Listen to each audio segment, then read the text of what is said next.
Conseguir abandonar o vício é uma das maiores dificuldades do dependente químico.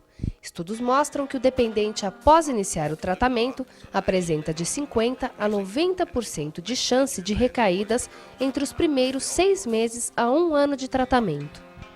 A depressão e a baixa autoestima, além da dificuldade de lidar com os limites da dependência, causam, na maioria das vezes, a luta ainda mais difícil.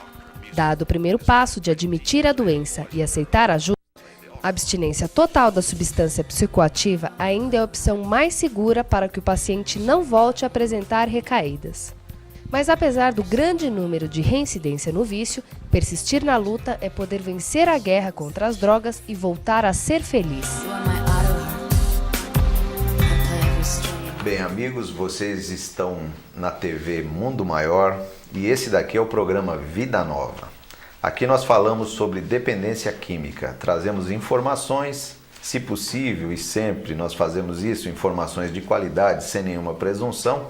Por quê? Porque trazemos pessoas aqui experimentadas, pessoas que conhecem do assunto, que vivem no cotidiano e são fontes importantes de informações, né, para que nós possamos nos conscientizar sobre esse grande problema humano. E hoje nós vamos falar aqui sobre um tema que nós achamos que deva ser repetido aqui várias vezes, que é tratamento da dependência química. As dificuldades do tratamento da dependência química.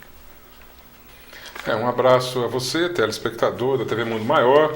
O programa Vida Nova está aqui mais uma vez e nós ficamos muito felizes em contar com a sua presença conosco. Hoje temos para tratar deste assunto a presença da doutora Márcia Rocha e da doutora Ednice Amorim Barbosa. Ambas são psicólogas, ambas trabalham com a dependência química no seu dia a dia. E eu gostaria de primeiro falar com a doutora Ednice para ela nos dar assim, um pouco da sua experiência no dia a dia, no seu dia a dia de trabalho, quais são as dificuldades que a senhora enfrenta, como é que é o seu dia a dia no tratamento da dependência? Bom, falar um pouquinho, né, de mim, assim, eu trabalho, eu sou psicóloga já há 18 anos, metade da minha experiência eu vivenciei em consultório particular. E há 9 anos que eu estou numa instituição, e isso muda um pouco, né? Eu trabalhei muito com os projetos sociais voltados para adolescentes, orientação sexual, e agora estou muito dedicada a esse trabalho com os dependentes químicos, né? Onde eu trabalho, coordeno um grupo de usuários de drogas e um grupo de família. Ednice, quando a gente fala da dificuldade, você sabe que é difícil, né? Bastante. E eu considero, né, 2 pilares aí que são imprescindíveis na recuperação, que um é a pessoa ficar no tratamento, não abandonar, e não é o que acontece. Né? E do outro são as recaídas. Por que você acha, sendo doença, dependência química é uma doença cerebral, por que você acha que a pessoa quer continuar doente? Que fenômeno é esse? Não é assim que você vê, que você enxerga? A pessoa quer ficar... Porque você tem que convencer ele a sarar. Seria isso? Porque eu sempre costumo dizer assim, né, a dependência química, doença, né, para nós, os profissionais, aí, os especialistas, essa não é a opinião do senso comum, né? Então já o problema, o primeiro obstáculo já começa na falta de informação e de esclarecimento desse conceito. Se você pensar, a dependência química é a única doença que começa o indivíduo buscando prazer, e aí prazer fica, né, totalmente contraditória a ideia de doença. Tá? Então, assim, você levar o indivíduo a essa consciência de que ele é doente, ele está tendo prazer, então, enquanto ele pensar na droga como prazer, ele dificilmente vai deixá-lo. Eu acho que o usuário ele só deixa mesmo, ele só começa a questionar os danos da droga na vida dele quando ele vai computando as perdas, né? Eu acredito que é isso. Você acredita no fundo de poço? Tem que chegar no fundo de poço ou a família poderia... O fundo de poço, uma perda. Que é o fundo de poço? Fundo de poço é uma perda significativa para o usuário, não é? Às vezes para um é significativo perder, sei lá, alguém da família, perder até um bem material, e outros não, né? Precisam de perdas ainda maiores, né? Precisam atingir todas as áreas da vida, e isso vai variar um pouco de pessoa para pessoa. E a família, doutora Márcia, ela é importante para dar essa ressignificação da vida, do que é perda, do que é realmente o prazer para a pessoa que está usando droga, para que ela possa se conscientizar? Então, a família, ela também precisa entrar em tratamento, né? Porque ela tem uma outra doença que chama codependência. É o trabalho para se convencer. Né? Exatamente. Exatamente, mas é isso mesmo, porque da mesma maneira que o usuário ele não quer se tratar, a família também diz assim, não, quem tem que se tratar é ele, porque é ele que é o usuário, não é essa a sua vivência Exatamente. também? Então você precisa estar mostrando para a família que ela tem atitudes, comportamentos facilitadores que contribuem para que o usuário permaneça na dependência química, né? Então, essa família também precisa ser tratada, né? Que é a codependência. E esse tratamento teria que ser em conjunto? Por exemplo, é possível ter sucesso, de repente o usuário, olha, eu quero me tratar, mas a minha família não quer, eu vou conseguir algum sucesso? Ou mesmo a família, olha, eu sei que eu sou codependente, tenho consciência disso, quero me tratar, mas meu filho vai continuar usuário. Sim. É possível a família conseguir algum sucesso? Então, a família, ela entende que ela tem que se tratar quando ela está um pouco mais sensibilizada, mas que o dependente químico também, então ela sempre condiciona, né? Mas, na verdade, o trabalho, quando a gente faz com a família, a gente mostra que a família tem que cuidar dela, o familiar tem que cuidar de si. Porque a mãe ou a esposa do dependente químico, a companheira, ela tem uma série de comportamentos doentes também, né? Então, se o usuário vai ou não se tratar, ela precisa se tratar, a família, os filhos, né? Até porque esses filhos de dependentes químicos, hoje é provado cientificamente que a probabilidade de vir a se tornar dependente químico é muito maior, né? E nas meninas prova-se cientificamente que a menina escolhe entre 100, 200 homens um dependente químico também, né? Oi, Denise, tem um fato que eu acho que está no imaginário popular, é um mito, é alguma coisa que quando você escuta parece que é inacreditável. Você tem um grupo lá, essas pessoas não estão usando droga. Seria isso o estigma do tratamento? A pessoa não está mais usando, quer dizer, a gente chama de tomou chá de jatobão, porque ele fala, não estou mais usando. A família olha para ele, ele não está mais usando. Precisa continuar o tratamento? Como é que você vê o tratamento global? Quanto tempo ele dura? Ele sem usar. Porque o tratamento é depois que ele para, não é isso?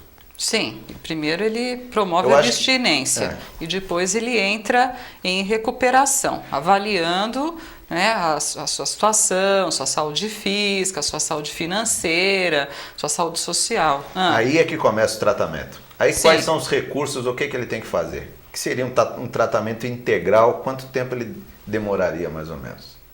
Em média, lógico, né? Cada caso é um caso. Em média? Bom, isso aí varia muito. Eu penso que o primeiro, assim, para dar um suporte, né, para ele acessar algumas informações que eu penso que são básicas sobre a própria saúde dele, o que é droga, enfim, varia de 6 meses a 1 ano. Eu acho que 2 anos seria um tempo razoável, né? Mas, na verdade, a gente sabe que o dependente ele é dependente para a vida toda. Então, aqueles que aceitaram o seu diagnóstico, que entenderam, devem se colocar dentro de um trabalho de recuperação constante, né? Não que ele tenha que se ver, né? Eu acho que isso é importante também dizer, porque é muito penoso, né, para o dependente químico ele ficar só se imaginando, se vendo como o doente. Eu sou doente. Isso daí, assim. né? O que a gente vê muito Mas como um interior, cuidado, sim. O que eu acompanho lá muito é que esses dependentes, ele vai internado várias vezes. Ele vai uma vez, depois tem recaída, vai outra, tem recaída. E o que eu vejo que depois de algumas vezes, a família, quando interna, leva para internamento, ela na realidade ela está querendo, a maior parte das famílias, mais se livrar de um problema, de um estorvo dentro de casa, e que se pudesse colocar num lugar que não voltasse nunca mais, estaria até melhor. A gente vê assim, acho que a grande maioria das famílias que a gente percebe. Esse problema chega também nessas condições lá no consultório? Chega, a família está exausta emocionalmente, né? Se a gente for vê o tempo, né, que aquele uso, que aquela dependência dura, tem famílias que estão esgotadas. Pela falta de informação também, ela acredita que esse é o único recurso, o primeiro, e na verdade esse deveria ser o último, não é? E a família, pelo desespero, também pela desinformação, ela terceiriza, ela quer tirar a sua responsabilidade. Então, ora ela pensa em jogar na clínica, ora ela pensa em colocar essa responsabilidade para o profissional que ela está acessando, o psicólogo, enfim, né? Então, é isso. Tá ótimo. Então nós vamos para um pequeno intervalo, daqui a pouquinho nós voltamos com o programa Vida Nova.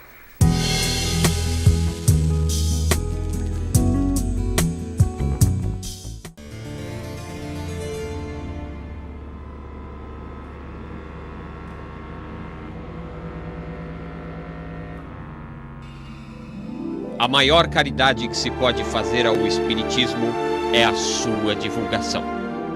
Torne-se um colaborador para a difusão do Espiritismo. Associe-se ao Clube Amigos da Boa Nova através do telefone 0800 121 838 ou através do site www.radioboanova.com.br. Tem gente que não consegue falar direito, né? Mas existem milhares de cidadãos brasileiros que também não ouvem, não enxergam e nem se movimentam bem. Não porque não queiram ou porque ninguém lhes ensinou, mas porque não conseguem. Eu estou falando dos portadores de deficiência mental. Quem é que cuida deles nesse país? Ajudando as Casas André Luiz, você certamente vai viver melhor consigo mesmo. Venha conhecer de perto esse trabalho. Ligue para 0 operadora 11 6457 7733. Alguns girassóis já nascem iluminados, outros precisam da sua luz. Ajude as Casas André Luiz a manter esse jardim cheio de vida.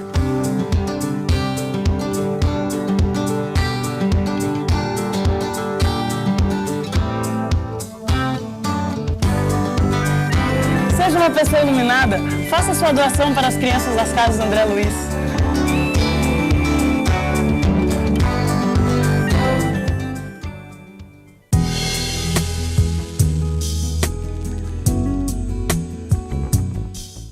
Retornamos então com o programa Vida Nova aqui pela TV Mundo Maior. Eu gostaria de falar com a doutora Ednice, com a doutora Márcia. Na minha experiência no dia a dia no fórum, a gente vê que os pais de adolescentes, numa primeira vez que o adolescente entra com envolvimento policial, eles chegam lá sem acreditar. Isso é perseguição da polícia, meu filho não faz isso, de jeito nenhum. Na segunda vez, o problema são as companhias. Não, isso aí é má companhia, não sei o quê. E na terceira vez, muitas vezes, eles chegam lá, dá para segurar ele mais um pouquinho aí? Então, se os pais se conscientizarem antes, ou o próprio adolescente, seria mais fácil iniciar um tratamento, ou a qualquer tempo o tratamento vai ser o mesmo, né? Porque algumas enfermidades, como câncer, dá sempre fácil. Detectando antes, tem uma probabilidade maior de sucesso. Também no caso da dependência seria assim? Se os pais admitissem o quanto antes possível essa dependência, esse envolvimento? Eu creio que eles não estão preparados mesmo, né? Então, essa é uma experiência muito dolorosa. Tudo que é doloroso a gente evita, né? Nós negamos, não é? Sim, então nós negamos, não vemos. Eu duvido que não houvessem sinais antes, né? O vizinho que falou alguma coisa, a escola que chamou a atenção, não é? Mas os pais vão pondo panos quentes. Quantas vezes eu já recebi um pai falar assim, então, a escola me mandou, fez um encaminhamento, mas assim, eu não tenho certeza, né? Como é que você avalia que esse jovem está usando droga? É pelo comportamento dele, né? É prestando atenção, é naquele rendimento escolar, nos horários, né? Nas saídas dele, se ele extrapola alguns limites que você estabelece, porque se o pai for esperar para pegar, né, o jovem flagrante, é muito difícil, né? Ele vai fazer o quê? Vai esticar lá uma carrinha de cocaína e vai cheirar dentro de casa? Então, né? Mas eu acredito que esse é um fenômeno ligado mesmo a uma dificuldade que o ser humano tem de lidar com a dor. É muito doloroso você admitir que o seu filho está usando droga, né? Até por mais preparado que você seja. Oi, Denise, voltando ao tratamento, eu perguntei para você o que seria bom fazer, e você nas entrelinhas, você falou várias vezes, não, é necessário durante algum tempo ele receber subsídio de informações. Sim. Então fica muito claro que informação é a base do tratamento da dependência química, é necessário informações, a informação é o remedinho, é isso que nós podemos entender no tratamento? Eu acho que é o que você pode somar. Porque o que a gente tem hoje disponível para tratamento na sociedade? Nós temos os grupos de autoajuda que eles vão entrar direta na questão da mudança do comportamento, né? Mas não tem ninguém para dizer para ele por que ele é diferente dos demais. O que é uma dependência química? Por que alguém pode beber, se controlar e outro não pode? Certo. Então, eu acredito que algumas informações técnicas elas são importantes na construção de uma consciência que vai ajudá-lo, né, a admitir esse diagnóstico, né, a levar adiante esse tratamento, a entender essa diferença que ele tem das demais pessoas. Você pode abrir um pouquinho a sua caixa preta profissional? O que você faz lá no grupo? São palestras, são orientações psicoeducativas, grupo de emoção? O que você usa? Quais os recursos terapêuticos na psicoterapia? Para, vamos dizer assim, o dependente depois, quando sair ou parar de fazer terapia, ele poder se auto-administrar. O que você faz? Bom, falo sobre as drogas em si, faço uma apresentação, um quadro geral de todas elas. Não tem um grupo em que eu discrimino, o alcoolista não vai participar com o usuário de outras drogas, é um grupo só, né, homem e mulher, entende? Eu trabalho sempre nessa ótica de que são todas iguais, todas vão levar, no maior ou menor tempo, a consequências, né, danosas aí.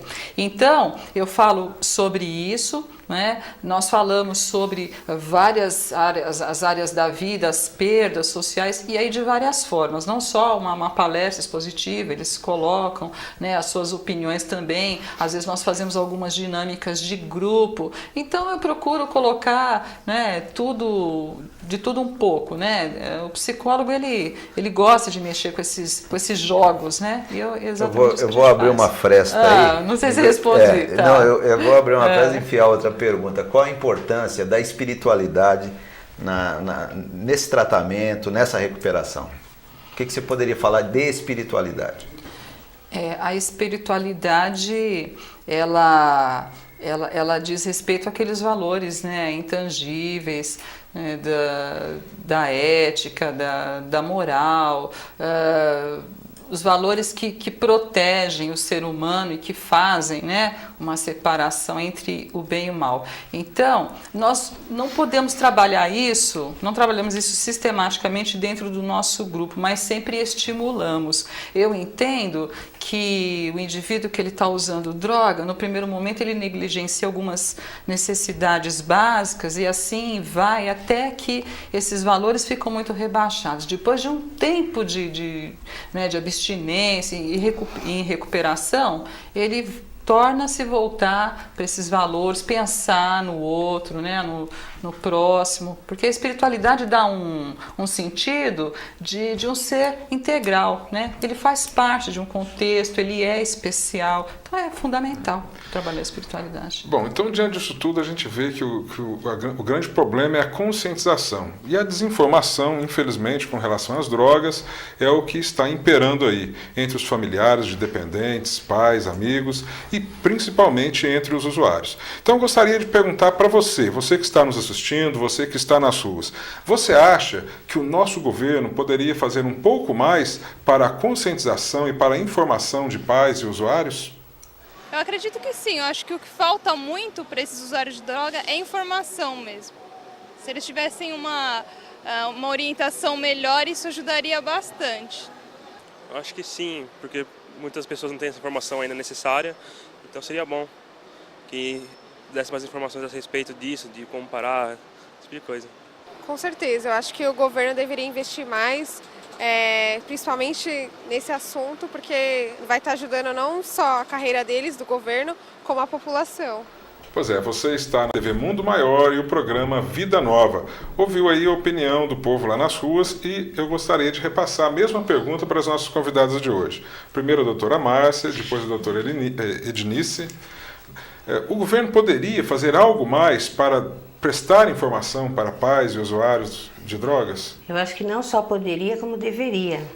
A gente que participa de escolas públicas, a gente percebe assim, relatos que a gente escuta do próprio educador, o despreparo dele, o assombro que ele fica preocupadíssimo quando a gente termina um trabalho e constata ali, inclusive, claro, não identificando, mas vários usuários. Então este professor, ele precisa se capacitar, ele precisa ter cursos do governo, capacitá-lo a poder identificar um usuário e poder saber o que ele vai fazer com esse jovem dentro de sala de aula. Então eu percebo nesse trabalho em escolas públicas que os professores, infelizmente, estão totalmente desinformados com relação à dependência química. Doutora Ednice?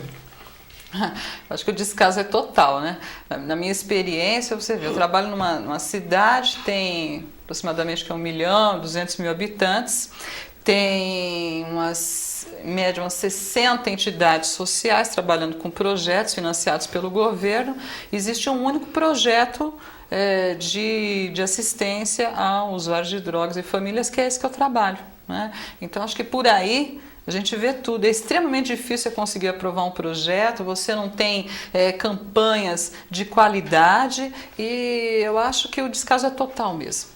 As campanhas são muito pontuais, não tem uma sistematização, porque para dar você que trabalha diretamente no ambulatório, eu trabalho mais em consultório, mas o ambulatório eu acho que você tem mais essa visibilidade, se não tiver uma sistematização, não dá resultado. Ednice, quando a gente fala de tratamento, é lógico, a gente sabe que o governo não está fazendo nada, não faz nada, os CAPs estão aí, álcool e droga, funcionando muito pouco. O Dr. Ronaldo Laranjeira, eu entrevistei ele, um expoente aí, o maior autoridade de álcool e droga aqui do Brasil, e ele fala que tratamento aqui no Brasil não funciona, só o voluntariado mesmo, é o terceiro setor que faz. E ele que está ditando as normas. Seria necessário que o governo intervisse aí. Mas voltando ao tratamento, quando você está fazendo o seu grupo lá na sua entidade, você não acha que o paciente, o dependente, ele deposita muita fé no terapeuta? Porque a gente sabe que 80%, 90% do procedimento terapêutico é do paciente, o paciente que tem que fazer. Você não acha que há um exagero de endeusamento assim, do terapeuta, ele ficar demais esperando que o terapeuta dê para ele o remedinho? Você não vê isso? É uma coisa específica, mas... Assim, pode ser que isso ocorra na maioria dos trabalhos. Eu não tenho essa sensação, Eu sempre digo assim que o objetivo do nosso grupo é oferecer um espaço de reflexão livre e permanente. Então, vai muito também da relação que esse profissional estabelece com essa pessoa. Se ele não deixa o outro livre para ir e vir, eu acho que ele cria uma aura em torno de si de dependência. E o profissional tem que estar muito atento a isso, porque não adianta nada o dependente químico sair da dependência da droga e ficar dependente de um sistema religioso, ficar dependente do profissional. Então, eu tenho bastante cuidado. Eu digo até para eles, assim, uso aquele jargão do Narcóticos Anônimos, Se você quiser parar de usar a droga, o problema é nosso, Estou aqui para te apoiar. Agora, se você quiser usar, o problema é seu. Eu vou lamentar bastante, Mas assim, eu não posso. Se eu chorar por todos também, não sei nem, Uma outra coisa, você acha que a recuperação ela é prazerosa? Porque a pessoa chega tão caída, você fala, como é que você está se sentindo? Ele falou, estou sentindo lá no fundo, deprimido e tal. Quer dizer, ele está entrando num espaço novo, maravilhoso, uma viagem imperdível. E como é que você vê a recuperação? É prazerosa? Olha, num primeiro momento, até quando ele dá aquela levantada, uma aparência, se ele consegue, enfim, promover essa abstinência, dar os primeiros passos, Até que sim, né? Mas quem tem essa ideia de recuperação prazerosa é a família, porque depois, né, tudo perde a graça.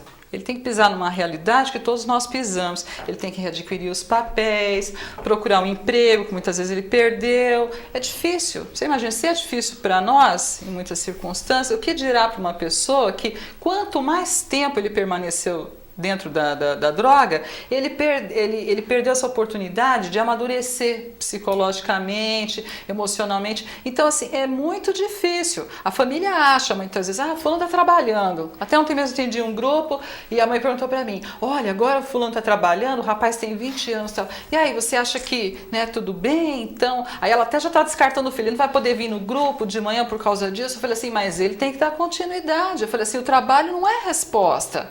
Não é? O trabalho não é resposta, faz parte, mas eu não acho que ela é totalmente prazerosa, não. Tem fases bastante difíceis. Né? Tá certo. Pois é, infelizmente o papo tá bom, mas o nosso tempo está encerrando. Gostaria de agradecer a presença da doutora Edinice, da doutora Márcia e contar com a presença de vocês numa próxima oportunidade do nosso programa. Muito prazer. A você, telespectador, nosso muito obrigado. Foi uma felicidade estar com você mais uma vez. Até a próxima.